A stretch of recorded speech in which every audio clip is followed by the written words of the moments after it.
আজকে রাতে সেহরির জন্য ভিন্ন স্বাদের একটা ডাল রান্নার রেসিপি আপনাদের সাথে শেয়ার করব।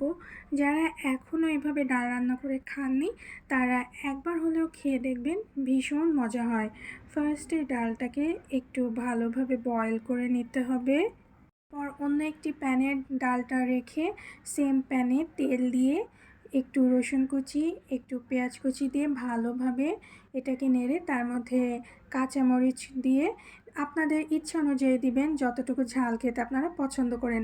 এরপর টমেটোটা দিয়ে দিব। টমেটোটাকে একটু সফট হওয়ার জন্য সেটাতে একটু লবণ দিয়ে দিব। এরপর একে একে ধনিয়া গুঁড়া, মরিচ গুঁড়া, হলুদ গুঁড়ো দিয়ে ভালোভাবে একটু নেড়ে কষানোর জন্য সামান্য একটু পানি দিয়ে দিব। এরপর সেই ডালটা ঢেলে দিব। ডালটা দেওয়ার পরে ভালোভাবে এটাকে মিক্স করে ফেলবো। এরপর একটু পানি দিয়ে আবার এটাকে ভালোভাবে নাড়ব। পানি অল্প দিয়েছি কারণ ডালটা ঘন ঘন খেতেই বেশি ভালো লাগবে। এরপর ধনিয়া পাতা দিয়ে এটাকে নামিয়ে ফেলবো। ব্যাস, তৈরি হয়ে গেল ডাল।